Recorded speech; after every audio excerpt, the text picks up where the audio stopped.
코로나19로 인하여 세계적으로 초비상입니다.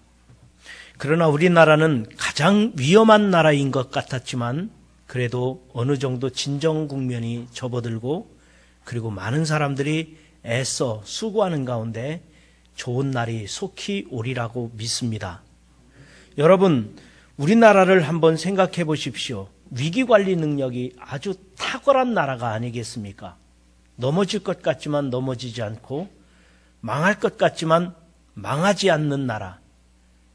하나님께서 보호하시는 행복한 나라가 우리 대한민국이라고 믿습니다. 우리는 애국가를 불러도 동해물과 백두산이 마르고 닳도록 하나님이 보호하사 우리나라 만세. 이렇게 애국가를 부르는 나라가 세상에 별로 없습니다. 그만큼 우리나라는 하나님이 보호하시는 나라, 그리고 우리 성도들, 그리고 우리 대한민국 국민들이 모두가 하나님 앞에 서야 할 훌륭한 시민, 훌륭한 우리 민족이 되도록 여러분 기도해 주시기를 주님의 이름으로 부탁드립니다. 어느 외국 사람이 우리 한국 어린아이가 쇠젓가락으로 콩을 집어 먹는 걸 보고 쇠젓가락으로 콩 집어 먹을 수 있죠? 야, 이것은 식탁 위의 서커스다. 식탁 위의 서커스라고 표현했답니다. 근데 어머니가 무채를 썰어서 생채 있죠? 생채를 가지고 나온 걸 보고 야, 이 손재주야말로 이것은 요리가 아니라 예술이다. 이렇게 표현했다는 말이 있습니다. 여러분, 한국 사람들은 손재주가 남다릅니다. 한국 사람들은 병아리가 있잖아요. 병아리가 딱 태어나면 감별사가요. 병아리를 한 마리 딱 집어서 한 집에 딱 집어서 암놈인지 순놈인지 이 병아리를 감별할 수 있는 능력이 있는 국민은 우리밖에 없대요.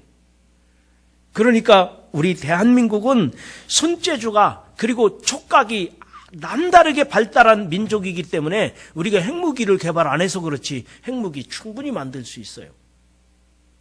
아니면 우리나라가 어떤 분야든지 무엇이든지 할 수 있는 아주 탁월한 능력이 있는 민족이 바로 우리 민족이에요. 그러니까 의료 시스템도 마찬가지 아닙니까? 의학적으로도 우리가 얼마나 많이 발전할 수가 있었고 또 발전을 했습니까?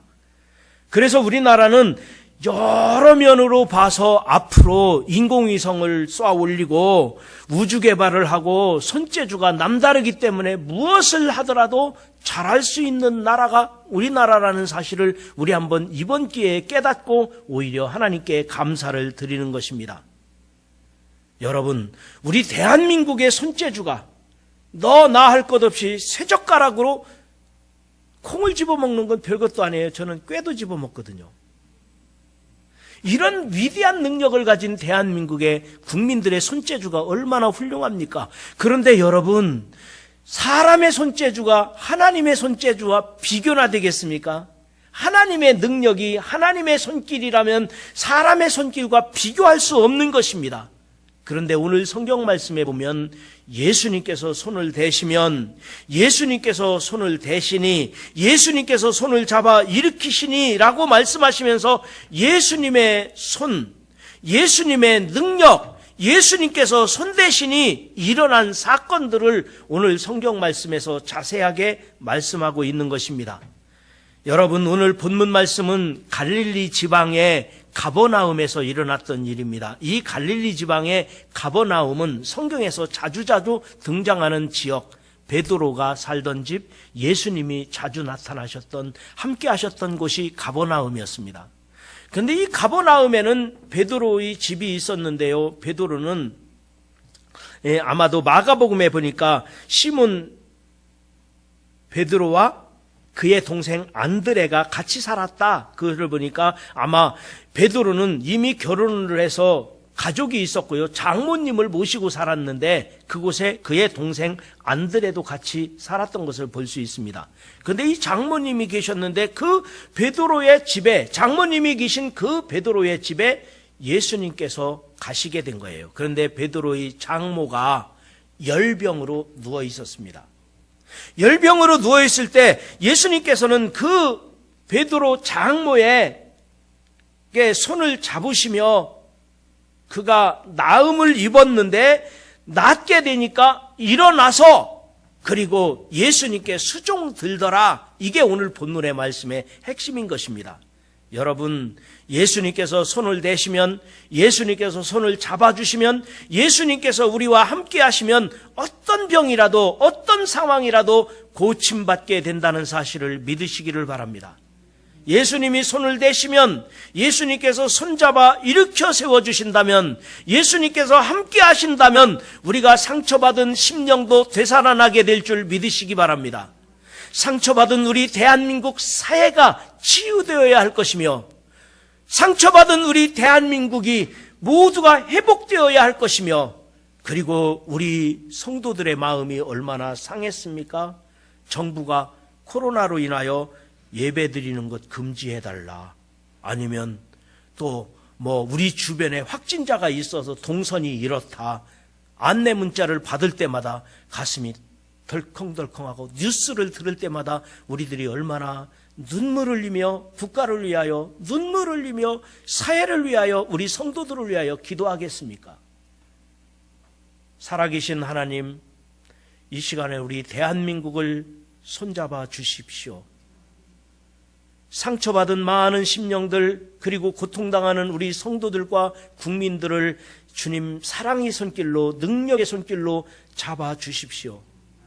오늘 여기 베드로 장모의 손을 잡아 일으켜 세우셨던 하나님의 능력이 오늘 예배드리는, 오늘 거룩한 주일날 유튜브를 통해서 예배드리고 또 이 자리에 나와서 예배드리는 우리들 가운데 임하셔서 우리의 상처받은 심령을 치유하시고, 그리고 이곳저곳에서 두려워하고 그리고 여러 가지 마음 상한 모든 사람들의 마음을 우리 주님 사랑의 손길로, 능력의 손길로 붙잡아 주셔서 치유되기를 주님의 이름으로 축원합니다. 치유될 수 있기를 주님의 이름으로 축원합니다. 그렇다면 오늘 성경 말씀으로 돌아가서 다시 한번 보겠습니다.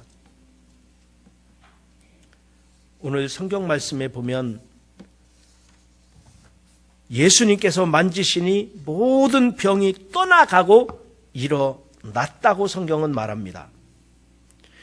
모든 병이 떠나가고 다시 일어날지어다. 교회가 일어나고 우리 성도들의 신앙이 되살아나고 우리 대한민국이 경제가 되살아나고 모든 것이 회복되기를 주님의 이름으로 축복합니다. 그것이 오늘 본문의 말씀인 것입니다. 예수님께서 베드로의 집에 들어가셨어요. 들어가셔서 보니까 베드로의 장모가 열병으로 누워 있는 거예요. 이때 예수님께서 이런저런 말씀이 없어요. 손을 만지시니, 손을 대시니 열병이 떠나가고 여인이 일어나서 주님께 수종 들더라. 그리고는 이어서 16절입니다. 16절에 그날 저녁이 되었습니다. 저물매 사람들이 귀신 들린 자를 많이 데리고 예수께 오거늘 예수께서 말씀으로 귀신을 내쫓으시며 병든 자들을 다 고치시니, 즉 예수님의 손길은 사랑의 손길이었습니다. 치유의 능력의 손길이었습니다. 예수님의 손길이 가는 곳곳마다, 예수님이 손잡아주는 곳곳마다 되살아나고 나음을 입고 회복되는 역사가 일어났던 것입니다. 성경에는 예수님이 손대시니 예수님께서 손을 내밀어 이르시되, 이런 성경 말씀이 참 많이 나옵니다. 한 번은 맹인 두 사람이 예수님께 우리가 보기를 원합니다, 보기를 원합니다 소리 질렀을 때 예수님께서 그 손으로 눈을 만지시니 나음을 입었다, 내 믿음대로 될지어다 말씀하신 성경 구절이 있습니다. 지난 주일 낮에 설교했던 내용이죠. 야이로의 딸 이야기. 회당장에 있던 야이로의 딸이 죽었을 때 예수님께서 그의 손을 잡아 일으키시며 아이야 일어나라 하셨을 때 그대로 이루어졌던 말씀입니다. 그뿐 아니라 베드로가 물 위를 걸어갈 때 예수님을 바라보고 걸어갔다가 의심하여 빠졌습니다. 그때 예수님께서 베드로의 손을 잡아 올리면서 믿음 없는 자가 되지 말고 의심하지 말고 믿으라고 말씀하여 주셨습니다. 또 예수님께서는 겟세마네 동산에서 마지막 날 밤 기도하시다가 제사장들과 병정들이 예수님을 잡으려고 겟세마네로 왔습니다. 그때 제자들이 칼을 빼서 휘두르다가 귀 잘라진 사람이 누구죠? 말고, 제사장의 종이었던 말고의 귀가 잘라졌을 때 귀를 손대시며 예수님께서 낫게 하셨습니다. 여러분, 예수님께서 손대시면, 예수님께서 만지시면, 예수님께 함께 하시면 능치 못한 일이 없는 것을 믿으시기를 바랍니다. 예수님, 우리 민족에 손대 주십시오. 우리 대한민국의 손을 붙잡아 주십시오. 우리 성도들의 가정의 손을 붙잡아 주십시오. 하나님, 우리 성도들이 하는 산업에, 기업에 손을 붙잡아 주십시오. 주님, 우리 성도들이 마음이 상해 있습니다. 기독교인들의 마음이 상해 있습니다. 주님, 우리 성도들이 육신이 아픕니다. 손을 잡아 주십시오.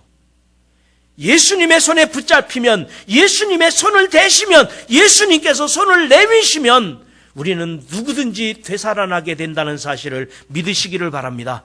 여러분이 안 되던 일, 힘든 일, 고통스러운 일도 예수님의 손에 이끌려 형통하게 되기를, 잘 되는 복이 임하기를 주님의 이름으로 축원합니다.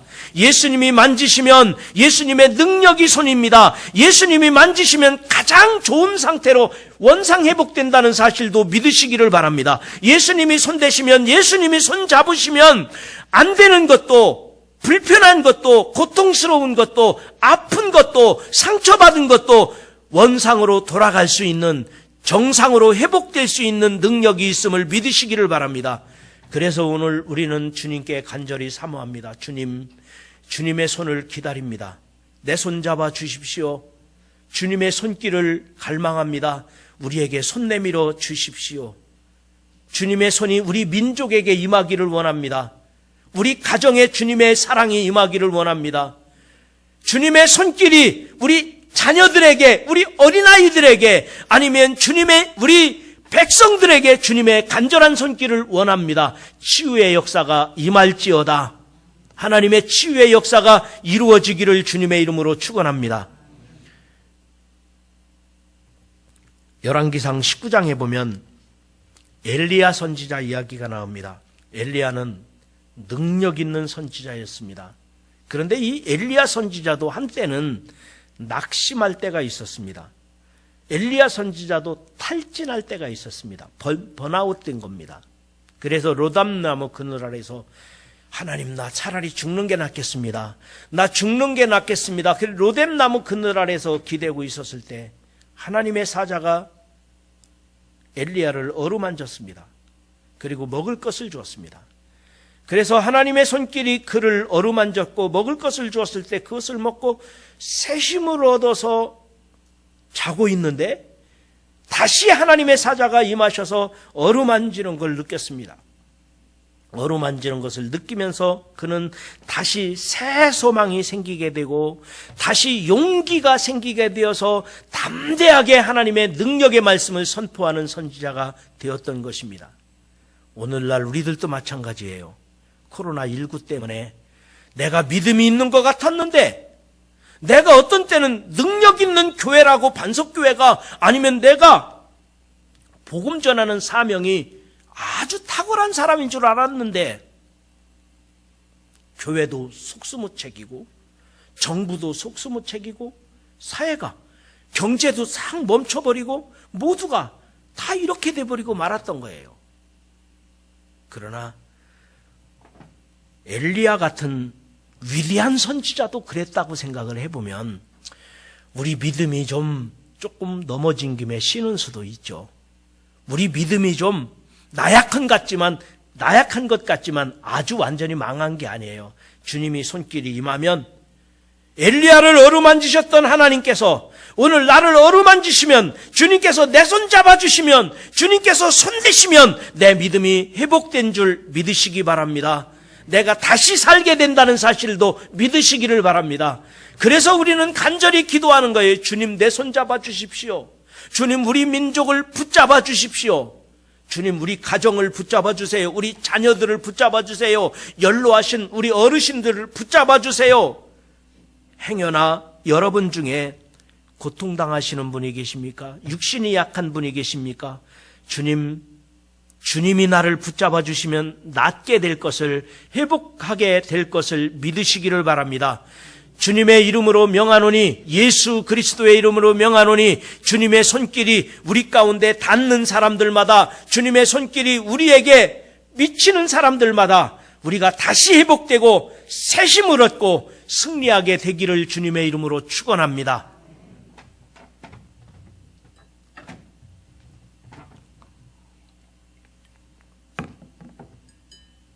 베드로의 장모가 열병으로 죽어갔지만 예수님의 손길을 만나고 나서는 다시 회복됐던 것처럼 우리들이 주님의 손길에 붙잡힌 바 된다면 어떤 상황이라도 오히려 다시 회복되고 다시 새 힘을 얻고 용기를 얻어 힘차게 세상을 이겨나갈 수 있으리라 믿습니다. 그러면 두 번째로는 예수님께서 만지시면 어떻게 됐나요? 일어났어요. 병이 나았어요. 그러니까 일어나 이 장인이 뭐 했다고요? 주의 일을 할 수 있는 것입니다. 여러분, 우리가 고침받는 목적이 분명해야 돼요. 왜 고침받아야 돼요? 주의 일 하려고, 하나님께 영광 돌리기 위해서 고침받는 거예요. 내가 잘 되고 내가 형통하게 되는 목적이 분명해야 돼요. 왜 내가 잘 돼야 돼요? 왜 내가 형통해야 됩니까? 주의 일 하려고, 하나님께 영광 돌리기 위해서 내가 잘 되는 것이고 형통해야 되는 거예요. 내가 고침받는 것, 내가 하나님 앞에서 건강한 것, 내가 하나님 앞에 하는 일마다 잘 되는 것 모두가 다 주님, 하나님 영광을 위하여 내가 주의 일 하려고 건강하게 해주십시오. 내가 고침받기 원합니다. 이 신앙 고백이 우리에게 분명해야 됩니다. 오늘 베드로의 장모가 그랬잖아요. 예수님의 손으로 대니 일어나서 주의 일을 했다는 거예요. 제가 아는 한 목사님이 아버지가 폐암으로 돌아가신 목사님이 있습니다. 근데 이 아버지가 갑자기 폐암 말기가 되니까요, 아들인 목사님이 예수님을 전하고 많은 사람들이 사랑으로 돌보셨습니다. 근데 병원에서 오랜 동안 폐암 이제 병간호를 하다가 아들이 이제 예수 믿고 행복하게 이렇게 마지막을 이제 맞이하는데, 아버지 꼭 하고 싶은 게 뭐 있어요? 꼭 하고 싶은 거 있으면 말씀해 보세요. 이제 마지막을 가까이 오니까 꼭 하고 싶은 게 뭐냐고 그러니까 아버지가 담배 한 대 폈으면 좋겠다 그러시더래요. 그래서 병원에서 담배 필 수 없잖아요. 그래서 아버지를 모시고 밖에 나가서 담배 한 대 피세요. 그래서 담배를 해드렸더니 한번 빨고 나더니 이건 아닌데, 이건 아니다. 뭐 병원에서 오랜 동안 안 했는데 하루에 2각씩 피던 분이었어도 이건 아니다. 이게 아니었구나. 이제 내가 나았으면, 내가 고침받으면 이제부터 예수님 증거하고 내가 이제부터 주의 이러면서 살아야 되겠다. 그러시더라는 거예요. 그렇게 그분이 병원에서 그런 생활을 하시다가 돌아가셨어요. 돌아가셨는데 장례식 날 그분이 장례식 하는데 그 얘기를 하는 거예요. 우리 아버지가 마지막에 폐암으로 돌아가시기 전에 꼭 뭐 해보고 싶으냐고 하니까 담배 한 대 피고 싶다고 해서 내가 그렇게 했더라고. 그런데 딱 빨더니만 이거 아니라고, 내가 이제는 진짜로 주의 일하며 예수님 증거하며 살고 싶다고 했다. 그러니까 얼마나 우스워요. 여러분 하나도 안 웃어요? 재밌다는 장례식장 가서 막 웃었어요. 여러분 마찬가지예요. 내가 왜 건강해야 되고, 내가 왜 고침받아야 되며, 왜 하나님 앞에 내가 하는 일마다 잘 돼야 되느냐?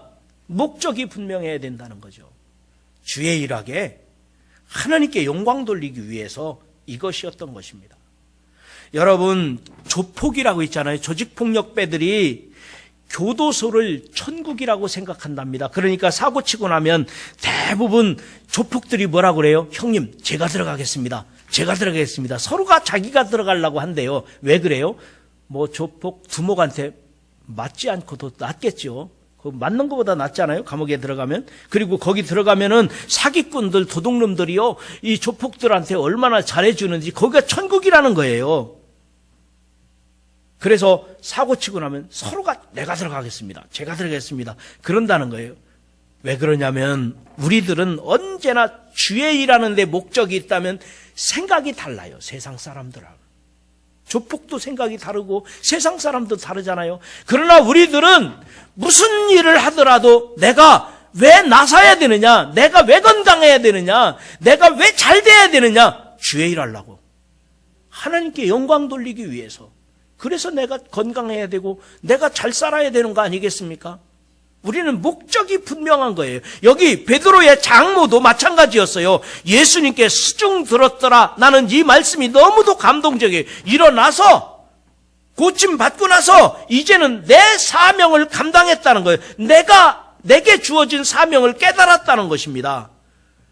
이게 고침받은 목적이 아니겠습니까? 여러분, 왜 고침을 받고 고침받은 후에 어떻게 사는 것이 중요하겠습니까? 주의 일하기 위해, 하나님 영광을 위해서, 이것인 겁니다. 여기 베드로 집에 치유의 역사가 일어났던 것처럼 그 저녁에 늦은 시간에 계속적으로 많은 사람들이 모여들었습니다. 이 사람들도 다 마찬가지예요. 왜 고침받아야 돼요? 주의 일하기 위해, 하나님 영광을 위해. 우리가 병이 낫고 건강해야 합니다. 그런데 건강해야 하는 목적은 분명해야 합니다. 우리가 부자 되어야 합니다. 부자 되어야 되는 목적도 분명해야 됩니다. 우리가 공부도 열심히 해야 됩니다. 왜 공부를 열심히 해야 될까요? 목적이 분명해야 됩니다. 주의 일하기 위해, 하나님 영광을 위해. 그래서 부자도 돼야 되고 공부도 열심히 해야 되고 열심히 살아야 되고 내가 무엇인가 열심히 해야 되는 이유가 분명한 거예요. 여러분이 건강하고 여러분들이 하시는 일들마다 형통하시고, 그리고 여러분들이 병든 자들이나 마음 상한 자들도 예수님의 능력으로 고침받기를 주님의 이름으로 축원합니다. 그런데 왜요? 뭐 하려고요? 주의 일 하려고. 또요? 하나님 영광을 위해서 그런 것입니다. 사도행전 3장에 보면 예수님께서 승천하신 다음에 베드로와 요한이 성전에 들어가 기도하려고 합니다. 그런데 성전에 들어가다 보니 성전 미문에 앉아있는 안진뱅이 장애인이 있었어요. 그가 구걸하고 있는 거예요.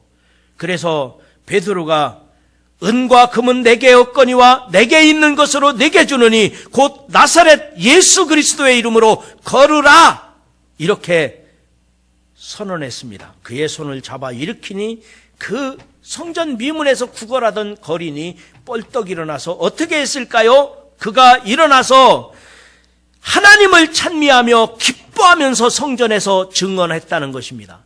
여러분, 이 안진뱅이가 일어나서 하나님을 찬송하는 게 그의 사명이에요. 그리고 많은 사람들에게 내가 일어났다, 예수님을 증거하는 것이 그의 사명이었던 것입니다.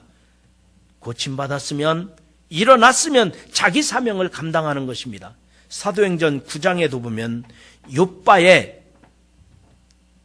다비다라는 여제자가 있었습니다. 이 여자는 선행과 구제에 앞장섰던 사람입니다. 그런데 어떤 일로 인해서였는지 이 다비다라는 여자가 죽었습니다. 그때 베드로가 다비다야 일어나라, 그의 손을 잡아 일으켜 세웠을 때 그 죽었던 다비다가 일어났습니다. 일어나서 그의 일생 동안 초대교회 지도자로서 그의 일생 동안 섬김과 구제와 봉사하는 일에 쓰임받았던 사람이 다비다였습니다. 다비다가 왜 고침받아야 됩니까? 왜 살아야 됩니까? 봉사와 섬김과 구제를 위하여 하나님 나라의 지도자로서 살기 위해서 그는 쓰임받았던 것입니다. 사도행전 22장에 보면 바울이라고 하는 사울의 이야기가 나옵니다.